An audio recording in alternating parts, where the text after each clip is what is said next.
Shalom. Sekali lagi shalom. Puji nama Tuhan. Yesus kita hebat luar biasa. Dan pada pagi hari ini kita merasakan kasih Tuhan yang begitu nyata dan sempurna senantiasa dalam hidup kita. Mari Bapak Ibu Saudara yang ada di sini dan yang ada di rumah, kita mau masuk dalam hadirat Tuhan. Kita mau persembahkan hati kita, hidup kita buat Tuhan. Kita mau berikan yang terbaik buat Tuhan. Terima kasih Bapak. Terima kasih Yesus. Kami mengucap syukur Bapak. Engkau baik bagi kami, sangat baik dan teramat baik Tuhan. Terima kasih Tuhan untuk semua kasih setiamu, untuk semua kebaikan-Mu Tuhan. Engkau senantiasa ada bagi kami ya Bapak. Dan pada pagi hari ini Tuhan, kami menyerahkan setiap pribadi kami yang ada dalam tangan-Mu. Pimpin kami Bapak, layakan kami di hadirat-Mu, agar kami boleh berkenan di hadapan-Mu Bapak. Biarlah Engkau hadir di tengah-tengah kami, melambat kami semua. Terima kasih Tuhan Yesus. Terima kasih Bapak. Dalam nama Tuhan Yesus Kristus. Terima kasih.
Kekuatan Tuhan ada dalam hadirat-Mu.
terjadi di sini, kesembuhan, kesembuhan terjadi di sini, pemulihan, pemulihan terjadi di sini.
Berikan kemuliaan buat Tuhan.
Mari kita mempersiapkan hati kita untuk mendengarkan firman Tuhan. Biarlah kita senantiasa mau dibentuk oleh firman Tuhan, karena firman Tuhan yang senantiasa menguatkan kehidupan kita. Hanya Tuhan yang senantiasa mengerti akan hidup kita. Sekalipun keadaan berubah, sekalipun musim berubah, tetapi kasih Tuhan tetap akan selamanya. Tidak pernah berubah dan tidak pernah meninggalkan kita. Kalau burung di udara dipelihara, firman Tuhan katakan apalagi kita, Dia akan pelihara kita dan senantiasa menguatkan kita, menjaga, menolong kita dan memberkati kita. Dan Roh Kudus-Nya senantiasa memampukan kita untuk terus kita berjalan bersama dengan Tuhan. Sebab itu kita butuh Tuhan. Dan biarlah pada pagi hari ini melalui kebenaran firman Tuhan kita boleh diberkati terus oleh firman Tuhan. Kita boleh dikuatkan terus oleh firman Tuhan. Terima kasih Bapa. Terima kasih Yesus.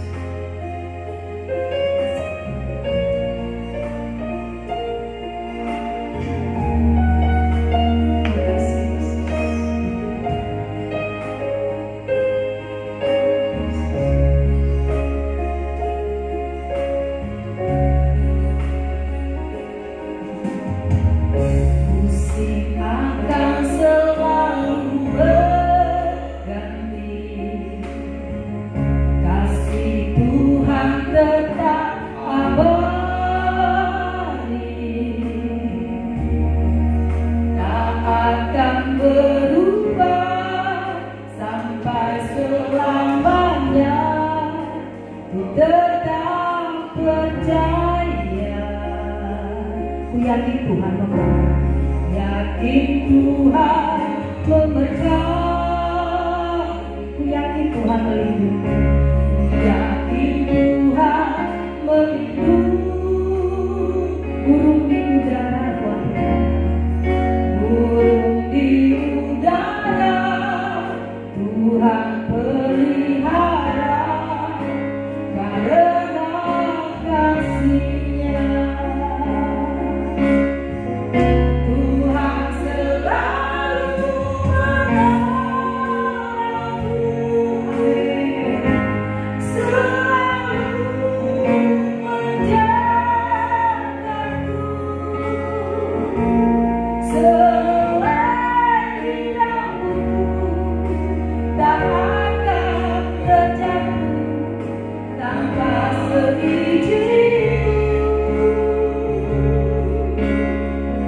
kasih Tuhan tidak pernah berubah sampai selama-lamanya.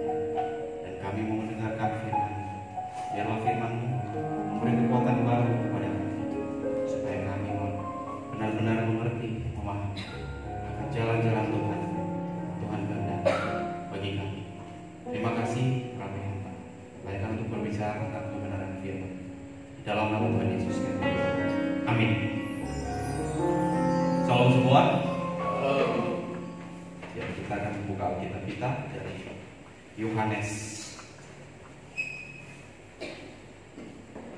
Yohanes pasal yang ke-14.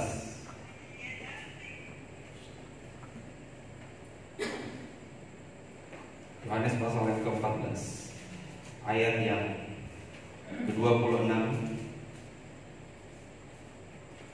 ayat yang ke-26 hingga ayat yang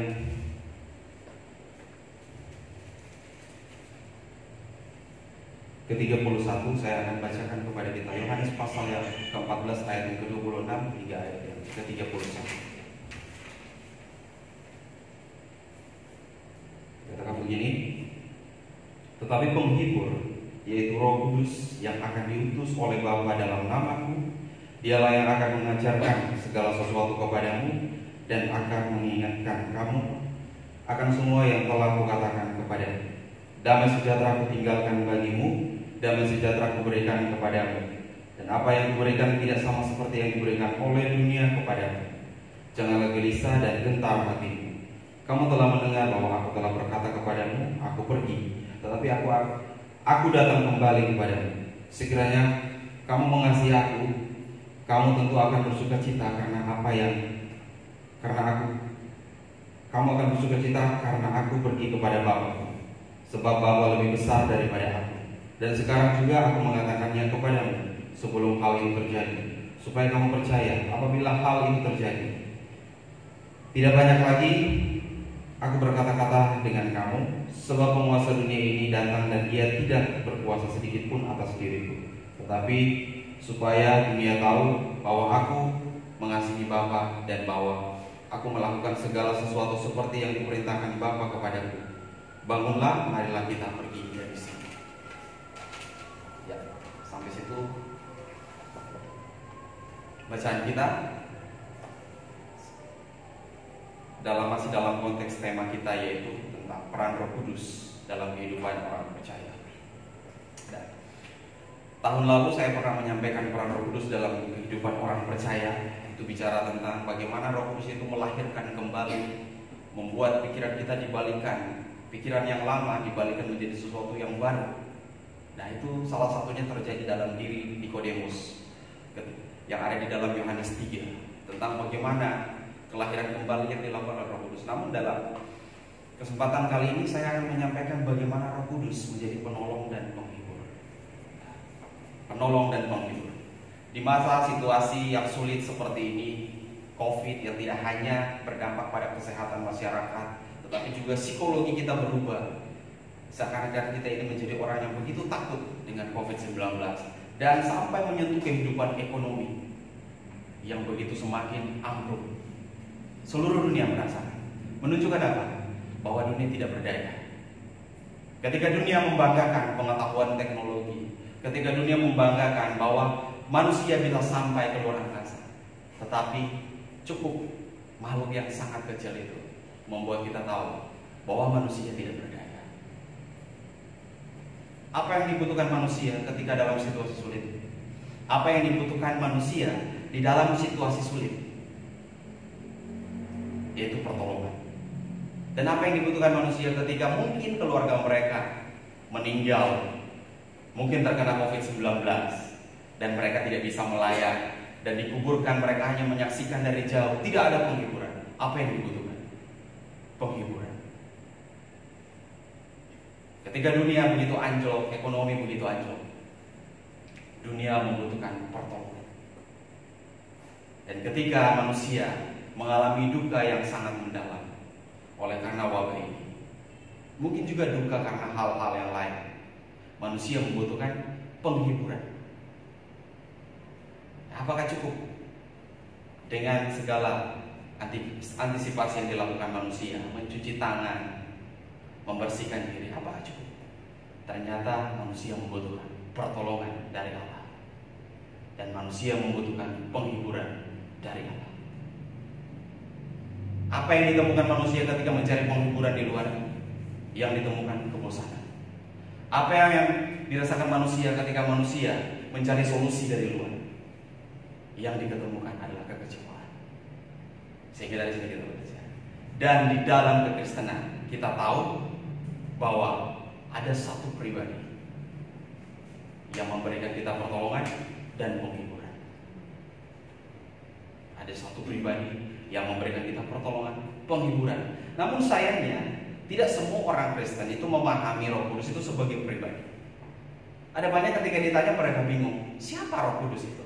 Apa Roh Kudus itu? Ada yang banyak memahami itu Roh Kudus adalah kuasa Allah. Tetapi ternyata dia lebih dari kuasa. Dia adalah pribadi Allah itu sendiri. Sehingga menjadi orang Kristen pun kita harus tahu bahwa ada pribadi yang memberi kita pertolongan di tengah wabah seperti ini. Mungkin banyak yang di PHK sehingga ekonominya mungkin semakin memburuk. Mungkin banyak orang yang sakit.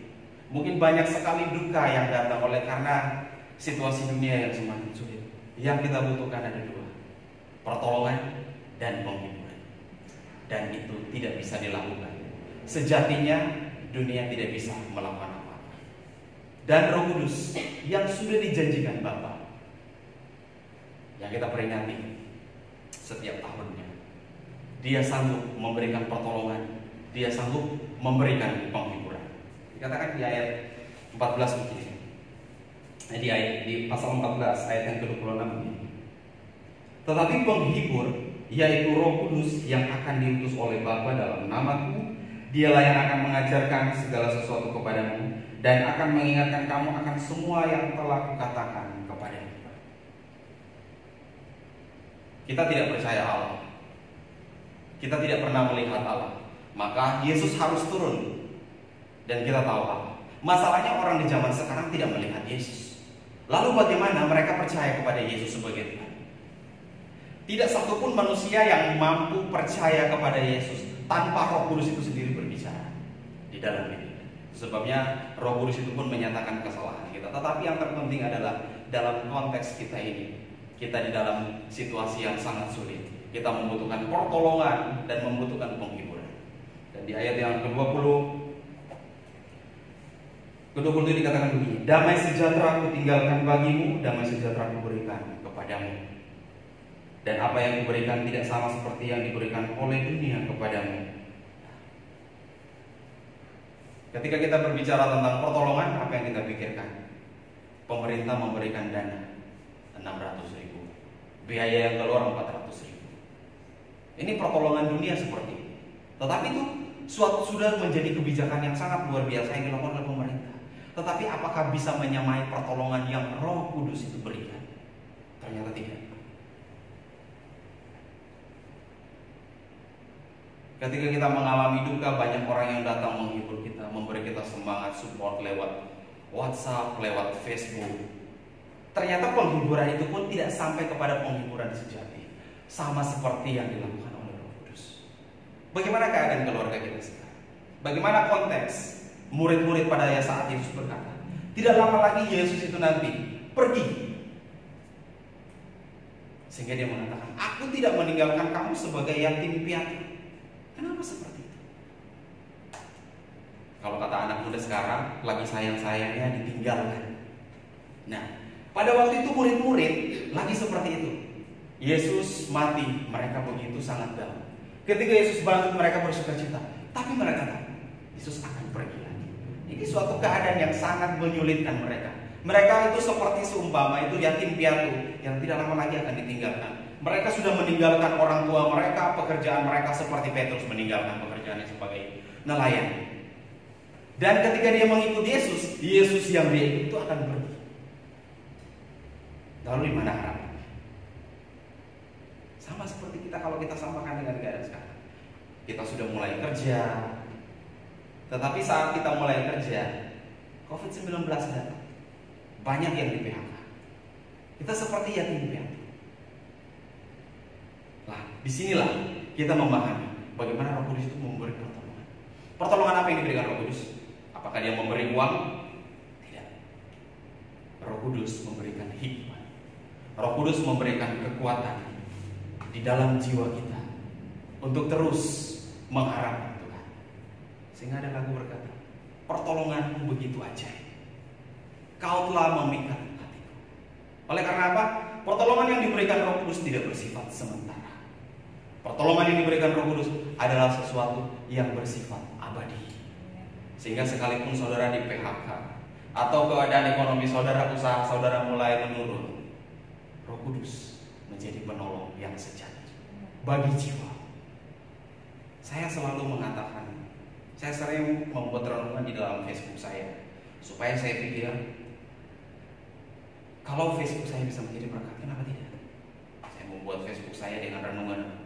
Saya mengatakan, jangan meminta Tuhan mengubah keadaan. Itu tidak salah. Tetapi jangan selalu meminta Tuhan mengubah keadaan. Kenapa? Karena keadaan itu hanya akan menjadi solusi sementara. Sedangkan hati yang diubahkan akan menjadi solusi bagi setiap keadaan. Mau ada COVID, mau kamu di PHK, mau usaha kamu menurun, tetapi kamu tahu Roh Kudus itu mengubah hati, sehingga tidak ada yang kamu perlu khawatirkan di dunia. Jangan khawatir. Lihat burung-burung di udara. Wah, mereka dipelihara Tuhan. Bagaimana dengan kita?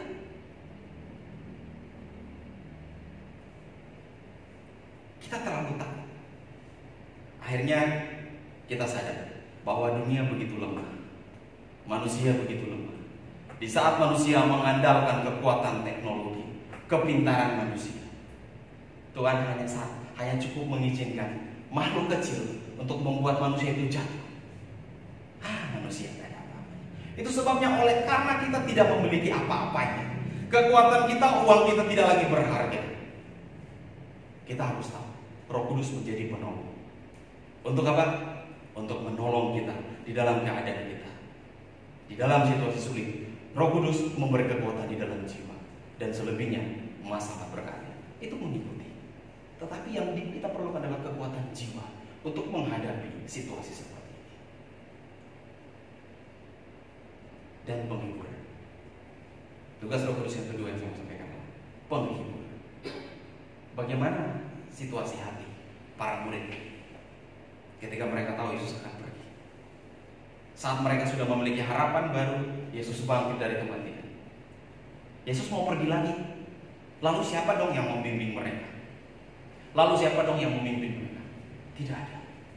Itu suatu kesedihan. Tuhan bilang sama mereka, jangan gelisah hatimu.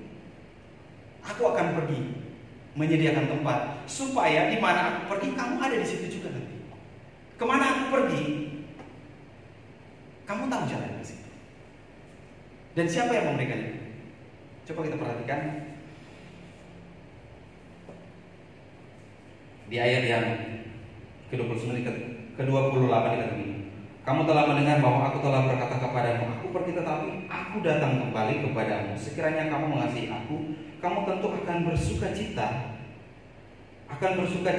Karena aku pergi kepada Bapakku, sebab Bapa lebih besar daripada aku. Dalam konteks ini apakah Yesus berbicara tentang Dia lebih besar daripada Bapa? Bukan bicara tentang kuasa, tetapi itu bicara dalam konteks waktu itu Yesus masih bicara di dalam dunia. Yesus, Allah ada di surga, Bapa ada di surga. Sehingga dia berbicara dalam konteks Yesus di dunia, Bapa di surga, yang lebih tinggi. Tetapi ketika mereka bersama-sama, mereka itu adalah satu pribadi. Mereka adalah satu hakikat. Tiga pribadi, Allah Bapa, Allah Putra, dan Roh Kudus. Dan Roh Kudus ini yang memberi kita penghiburan di dalam situasi sulit. Saudara bayangkan bagaimana ketika saudara mengalami duka, keluarga saudara dipanggil Tuhan. Dan yang lebih menjadikan bagaimana dia ketika dia dipanggil Tuhan dengan cara terkena COVID-19. Saudara tidak bisa melayat, tidak ada penghiburan, dia dikuburkan aja. Bukankah itu suatu kesedihan? Ada salah satu pemimpin, saya lupa dari negara mana. Intinya dia salah satu presiden finansial dalam satu negara itu. Anaknya memberi kesaksian, memberi curhat yang sangat menghebohkan. Bapakku punya banyak duit, tetapi untuk membeli yang gratis saja dia tidak bisa. Dia mati tercekik karena terkena COVID-19. Dunia itu seringkali menawarkan kita keinginan-keinginan yang bersifat menghibur kita sementara. Tetapi Roh Kudus memberi kita penghiburan. Oleh karena apa? Dia memberikan kita dia memberikan kita peringatan bahwa setelah ini kita tahu, setelah ini ada satu tempat di mana kita akan pergi, dan itu di surga. Dan Roh Kudus memberi penghiburan, sukacita melalui peringatan ini. Nah, apakah kita fokus terus dengan dunia ini, atau kita mau fokus kepada hal yang bersifat kekal? Carilah perkara yang di atas, bukan perkara yang di bawah. Karena kenapa? Kualitas hidup seseorang ditentukan oleh apa yang dicari oleh jiwa. Jiwa kita mencari perkara yang di bawah, kita akan semakin serupa dengan dunia. Tetapi ketika jiwa kita mencari perkara yang di atas, maka kita akan semakin serupa dengan Kristus. Dan semua itu dimulai dari mana? Kelahiran baru yang dilakukan oleh Roh Kudus. Tapi oleh karena kita tahu bahwa Roh Kudus tidak hanya memberikan kita kelahiran baru, Dia memberikan pertolongan di dalam situasi sulit. Dia memberikan penghiburan di dalam duka dan kesedihan kita.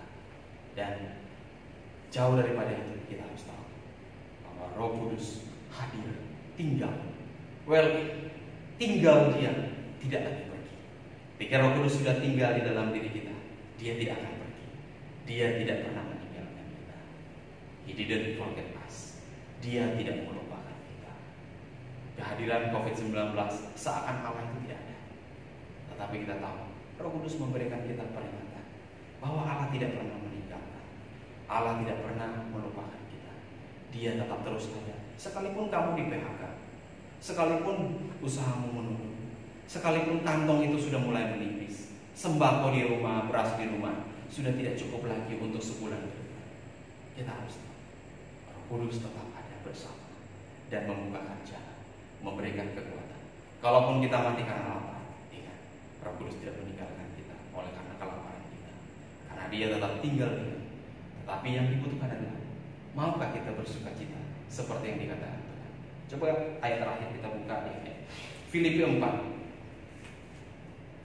Filipi 4 ayat 17 dikatakan begini.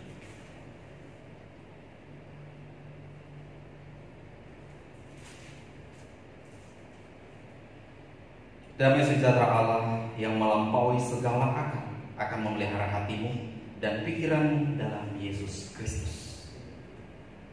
Damai sejahtera Allah yang melampaui segala akal. Paulus yang begitu pintar, yang hitungannya doktor, bahkan profesor di zamannya, dia mengatakan damai sejahtera Allah yang melampaui segala akal. Apa itu? Kita tidak bisa membayangkan damai sejahtera yang melampaui segala akal. Intinya adalah bahwa damai sejahtera itu hadir di dalam setiap kita, memberi kita damai, memberikan kita kesejahteraan di dalam jiwa, pikiran, hati kita untuk terus melangkah ke depan, sehingga kita tidak perlu takut menghadapi situasi. Biarlah jemaat GBI Rawakalong atau yang mendengarkan firman semakin dikuatkan, karena Roh Kudus itu memberikan kita penghiburan, memberikan kita kekuatan, pertolongan, dan Dia sudah tinggal di dalam, tidak akan pernah meninggalkan kita. Amin. Kita berdoa. Terima kasih Tuhan untuk firman. Hamba tidak sempurna menyampaikan, biarlah Engkau yang menyempurnakan di dalam hati kami, sehingga kami boleh terus menjalani kehidupan kami dengan keyakinan, sukacita yang Tuhan beri. Terima kasih. Berkati juga para jemaat dimanapun mereka berada, mereka yang sakit Tuhan pulihkan, mereka yang mengalami keadaan situasi sulit dalam ekonomi, kebutuhan, Tuhan membukakan jalan, dan biarlah mereka semakin tidak berdoa. Terima kasih dalam nama Tuhan Yesus Kristus. Amin.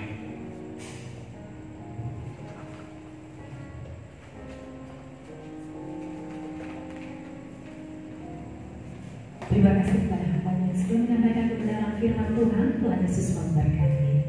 Kita akan masuk dalam doa syafaat kita. Kita akan mengakhiri ibadah kita pada pagi hari ini, sehingga saudara kembali berdiri. Kita berdoa untuk bangsa dan negara kita, dan berdoa untuk seluruh sidang jemaat.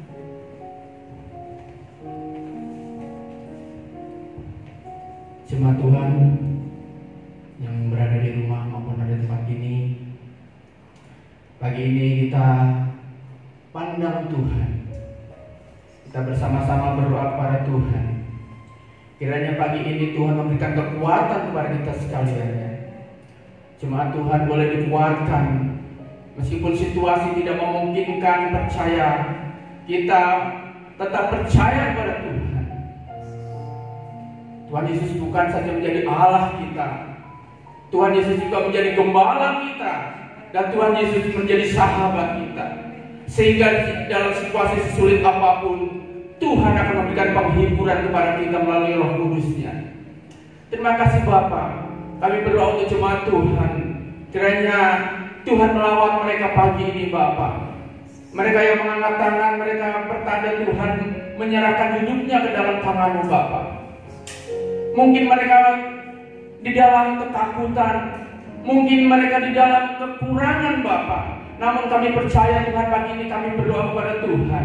Karena Tuhan tidak meninggalkan mereka sekaliannya Bapa. Tuhan melawat mereka jemaat Tuhan, dan mereka boleh dihiburkan oleh Tuhan. Kami percaya Tuhan, situasi sesulit apapun, pemeliharaan Tuhan begitu sempurna Bapa. Sehelai rambut kami tidak akan terjatuh tanpa seizin Tuhan. Oleh sebab itu kami percaya pemeliharaan Tuhan sempurna atas hidup kami Bapa. Kami akan mampu melampaui Tuhan. Kami akan mampu melewati badai ini Bapa. Terima kasih Tuhan. Kuasa iblis yang memakai virus corona Tuhan, yang seolah-olah ingin mengalahkan iman kami Tuhan. Kami percaya Tuhan, iman kami boleh dikuatkan Tuhan, dan kami boleh menang melawan segala situasi apapun Bapa. Terima kasih Tuhan Yesus, terima kasih. Kami percaya kehidupan kami bersama-sama dengan Tuhan. Apapun Tuhan yang menjadi kebutuhan kami, kami percaya Bapa. Tidak sedetik pun Tuhan meninggalkan kami Tuhan.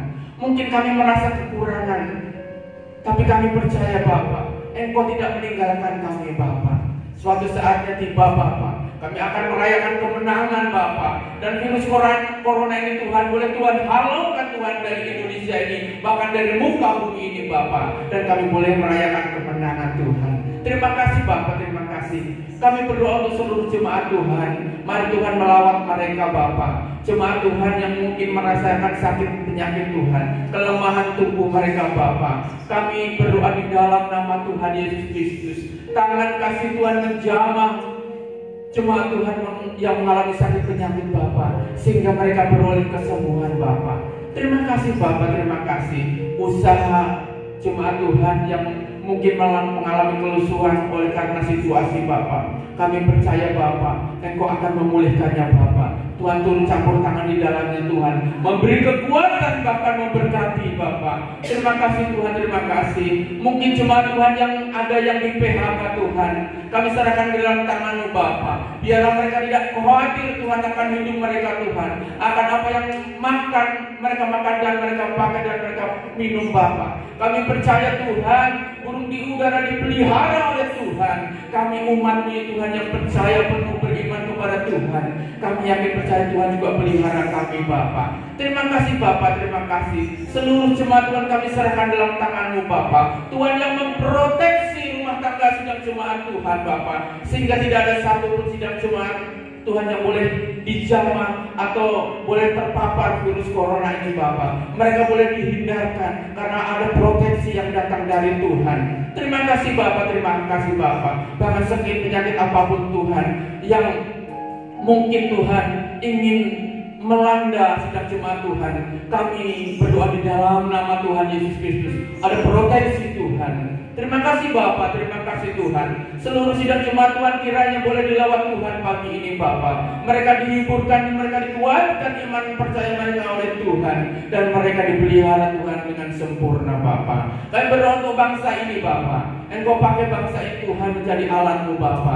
Kami menyerahkan Bapak Presiden Tuhan, agar mampu Tuhan mengelola negeri ini dengan baik Tuhan. Situasi yang sesulit apapun Bapak. Bapak Presiden, Tuhan memberikan kekuatan, Tuhan berikan hikmat akal budi Bapak, dan kebijaksanaan dari pusat Tuhan boleh diimplementasikan sampai ke daerah-daerah Tuhan, bahkan sampai ke pelosok-pelosok Bapak, sehingga Tuhan ada kesatuan Tuhan di dalam menangani situasi apapun di pemerintahan negeri ini Bapak, sehingga keamanan negeri ini boleh terjamin oleh karena Tuhan turut campur tangan di dalamnya Bapak. Dan kami yakin dan percaya perekonomiannya akan boleh bertumbuh lambat laun Tuhan, secepatnya bahkan Tuhan Engkau menolong Bapak negeri ini Bapak. Terima kasih Tuhan, kami serahkan negeri ini dalam tangan-Mu Bapak. Tuhan yang melawat, Tuhan yang melindungi, Tuhan yang memberkati Bapak. Bahkan seluruh dunia ini Tuhan yang sedang menghadapi pandemi COVID-19 Bapak, mampu Tuhan mengatasi segala sesuatunya Bapak. Dan kami percaya Tuhan, obat COVID-19 akan segera ditemukan. Bahkan vaksinnya Tuhan juga akan boleh ditemukan Bapak. Sehingga Tuhan, kami tidak akan takut lagi menghadapi virus ini Bapak, karena ada Tuhan yang memberikan hikmat terhadap tenaga-tenaga medis Tuhan untuk menemukan obat dan vaksinnya Bapak. Terima kasih Bapak, inilah doa kami Tuhan. Kami panjatkan di dalam nama Tuhan Yesus Kristus. Haleluya. Amin. Sekali lagi hamba berdoa ya Tuhan, seluruh doa. Berkati seluruh usaha jemaat-Mu ya Tuhan. Berkati usaha material mereka, berkati usaha limbah mereka, berkati usaha kontrakan mereka, berkati usaha toko sembako mereka, berkati usaha laundry mereka, dan berkati usaha-usaha yang lain yang tidak bisa hamba-Mu sebutkan.